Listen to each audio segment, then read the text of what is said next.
Kamu pasti setuju kegagalan terjadi pada siapapun, pada usia berapapun, atau siapapun kamu pasti akan pernah mengalami kegagalan. Kita bisa ambil contoh misalkan ketika kamu sekolah, kamu gagal untuk mendapatkan nilai yang bagus. Di pekerjaan kamu gagal untuk mencapai target yang ditetapkan perusahaanmu.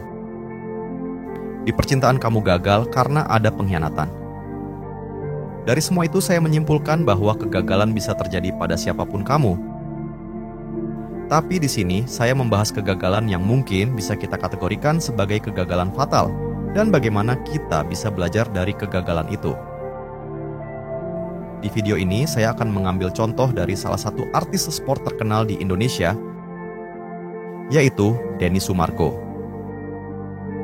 Denny Sumargo yang saat ini sudah kita kenal mengawali karirnya sebagai salah satu pemain basket nasional. Dan saat ini beliau melanjutkan karirnya di dunia hiburan sebagai salah satu YouTuber.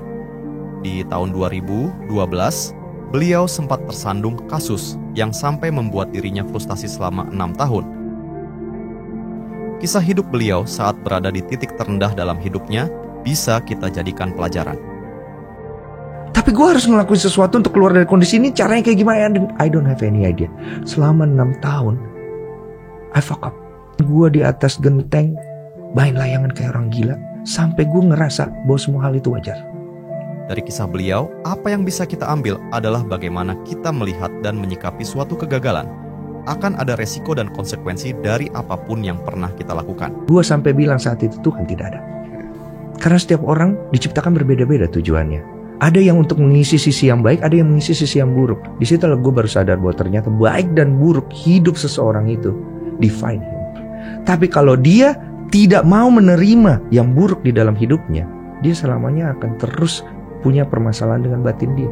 Pada faktanya adalah semua kondisi yang tidak siap kita hadapi itu create you big.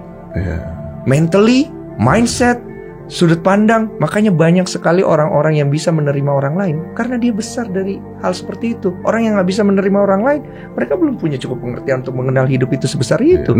Perubahan tidak terjadi satu hari. Dan hari ini lu baik pun belum tentu lu besok baik. Hari ini lu benar pun belum tentu lu besok benar. Saat itu gue mutusin, itulah keputusan terbesar gue yang gue ambil dalam hidup gue. I have to be strong, I have to be success, I have to reach this kind of level. Why? I need to help them. Because banyak orang di bawah sana yang perlu pertolongan. Dan itulah tugas orang-orang yang kuat. And you know what? I was wrong. Lu gak bisa bantu orang berubah. Dia berubah karena dia mau aja. Dan lu gak bisa bikin mereka berubah. Lu gak bisa maksain keinginan lu untuk merubah orang. Gak bisa. Satu pelajaran yang bisa kita ambil dari kisah kegagalan beliau, kita harus mau menerima apapun keadaan kita saat ini. Karena semua kondisi buruk yang terjadi padamu saat ini, itu akan membantu kamu untuk menjadi lebih baik dari sebelumnya. Tergantung bagaimana kamu mau menerima dan ikhlas untuk menjalani semua. Mungkin akan sangat berat dan butuh waktu untuk menjalani itu semua, tetapi percayalah dan yakinlah, alam semesta pasti akan membantumu. Perubahan tidak terjadi dalam waktu satu hari, tapi kesempatan untuk berubah menjadi lebih baik akan selalu datang di lain waktu. Semua orang bisa berubah. Bukan orang lain yang membantu kamu berubah, melainkan dirimu sendiri. Untuk dirimu yang saat ini sedang meratapi kegagalan, bangkitlah, buka lembaran baru, buka mata dan hati. Mulailah dengan bersyukur akan hari ini. Sekian dulu video kali ini, see you for the next video.